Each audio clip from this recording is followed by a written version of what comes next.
Good morning. It's a beautiful morning here on the farm, and the sky is gorgeous, and the birds are singing, and I can feel Timmy's presence here everywhere. I think it's probably the most healing place to be is outside, just listening to the sounds that gave him so much comfort during his time of sickness.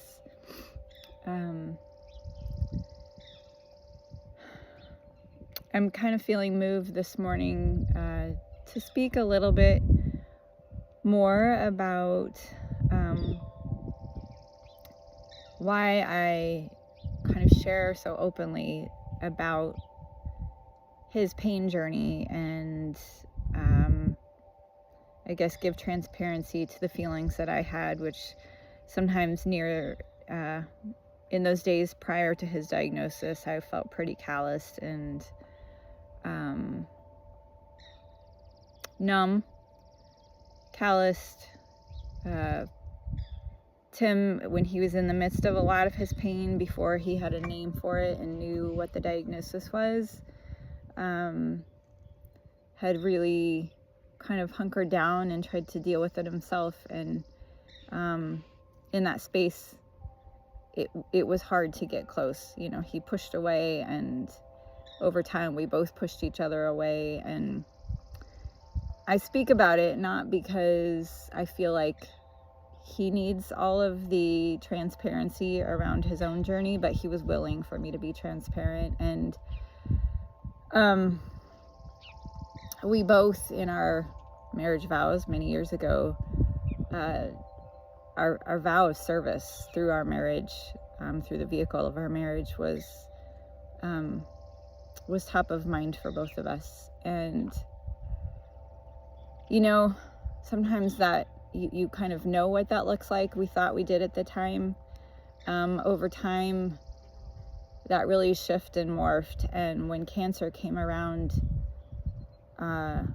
we really felt strongly that after having struggled for so many years with the chronic pain that he dealt with, and with the kind of subsequent relationship pain that we experienced as a result of it, and as a result of like a lot of the pushing away that happens, we felt that one of the greatest ways that we could be of service was to just open it up and talk about it out loud and be transparent about it. And prior to his diagnosis, it was a day in and day out struggle. It was waking up in the morning. For me, I felt like I was really, I took the blame a lot. I mean, I felt like the irritability, the kind of all of the ways that pain affects a person, it's not always, you can't see pain. You can't see, unless there's a deep cut or a limb that's, severed, or someone is absolutely doubled over. Chronic pain can go unnoticed by people around that person for a very long time. And when someone complains about it, over time they stop complaining because they just feel like nobody wants to be that person that complains, and nobody wants to be that person that uses pain as an excuse. And so you stop talking about it. But when you're living close to it, what happens when you stop talking about it, or when you feel like it's kind of falling on deaf ears and there's no help for the kind of pain you have, then, you get irritable, you get cranky, you get, your body is tired and exhausted. You're more sensitive to hot temperatures and muggy temperatures, and your body's like being put through the ringer 24/7. And having kind of had my eyeballs opened wide the moment he was diagnosed, it was like I realized in that moment just how much pain he had been in, and saw that the irritability, the crankiness, all of the things that I had personalized and kind of felt like I was the one to blame, or I was somehow responsible. It just made me like sit up tall and stand up straight and like, holy shit, this isn't him. It's not him. It's the pain that's been causing this turmoil in our lives, in our marriage, in our family. It's the pain that has prevented us from kind of fully realizing the dreams that we, set out to realize. And so, I mean, I've worked as a healthcare practitioner for 30 years. I've worked with chronic pain, and none of that really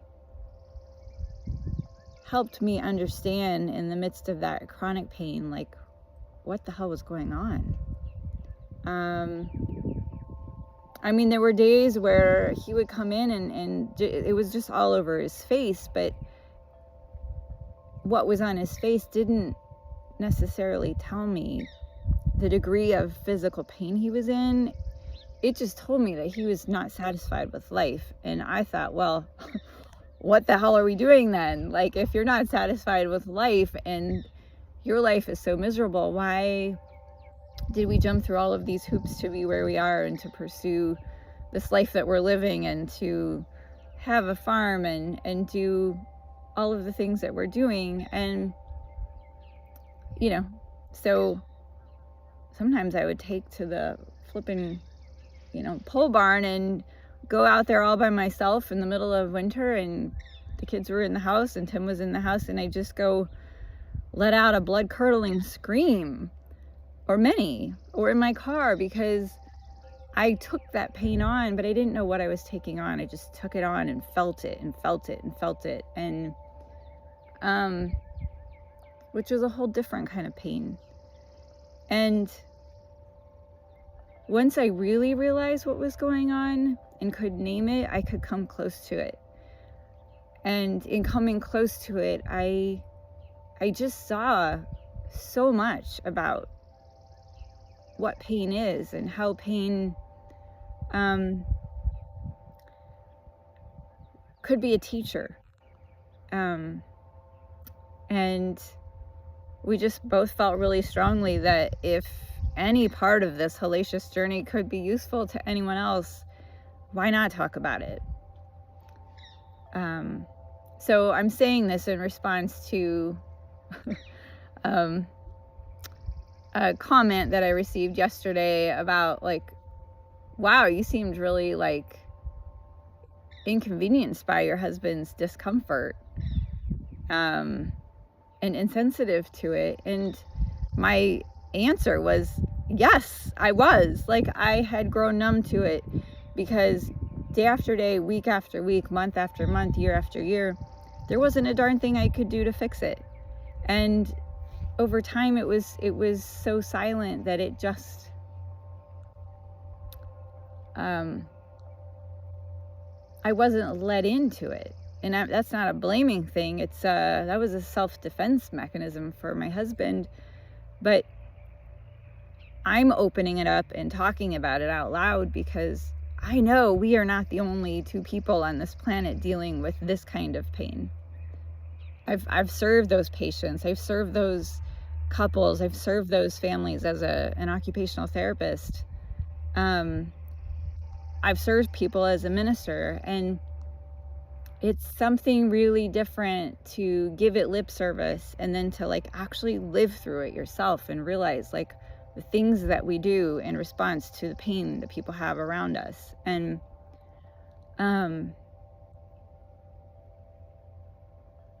if you jumped into this journey midway through, or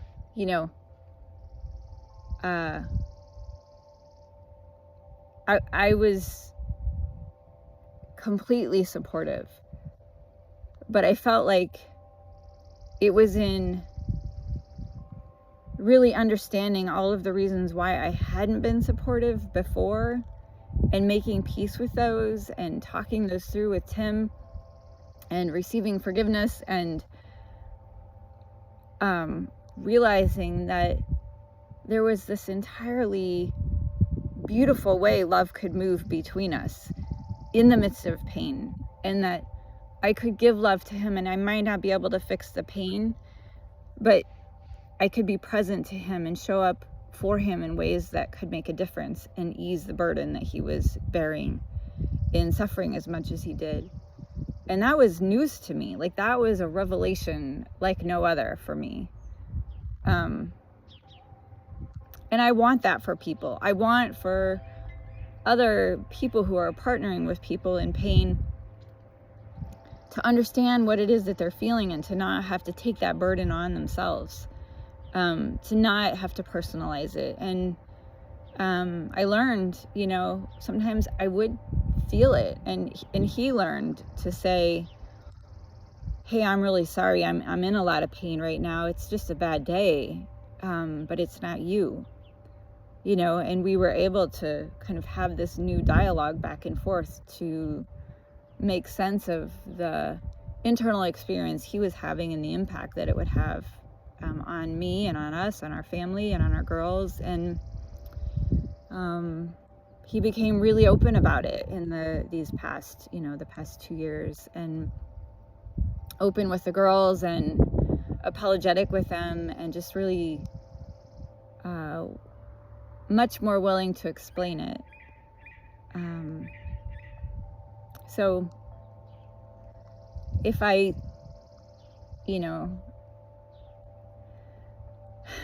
have a reflection where I seemed callous and cold and numb, and I'm expressing that, it's accurate. I was callous and cold and numb, but it was a defense mechanism. It seems insensitive, but I think our insensitivity, period, as humans towards one another comes from, I don't know, we all get numb to things. We all shield ourselves from pain, our own pain. And it becomes this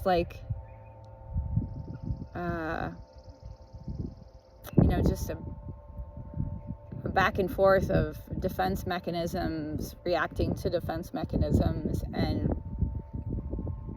I think what we learned to do from the time Tim was diagnosed until he died was to lay it all out and be open and transparent and willing to be raw and vulnerable with each other, and real and raw and vulnerable with everyone that we speak with, because too many people are suffering this all alone, and they don't know what they don't know how to ask for help, and other people around them don't know how to help. They have no idea what they're going through, and I just don't want those people to have to go through it alone. I don't want anyone to have to go through this kind of experience alone. And on the note of the connections between cancer and climate change, and cancer and environmental degradation, I work with a lot of healthcare professionals who have been waking up for years and years and years to the connections between what's happening on our planet and what's happening to the human beings that we serve, and just seeing this rapid uptick of diagnoses that no one should have, let alone the long list that many people have. Just one person can have a long list of these diagnoses just stacking up on each other. And lifestyle might be part of the picture, but there's a lot of people who are doing a hell of a lot to live a healthy life. I mean, Tim was an organic farmer. He grew our own food. I mean, you should have seen the healthy supplements that he took, the hours of meditation he did. I mean, it was not like he was this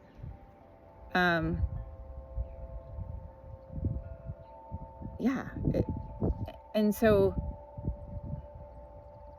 I just want to talk about it and kind of draw the connections so that we can all start opening our eyes more to how these things are connected, that they're not distinct and separate. They're very much intertwined. And I think the more that we open our eyes to it, the better chance we have at taking steps to make a difference. So I I think that's all I have to say. I just wanted to respond to that post and kind of respond in a more general way for anyone who might be having similar thoughts or feelings, and draw some of those connections as well for people who are wondering why I speak about both things in one platform. And yeah. So, all right, I wish you a very blessed and peaceful morning wherever you are in the world, and thanks for listening. Take care.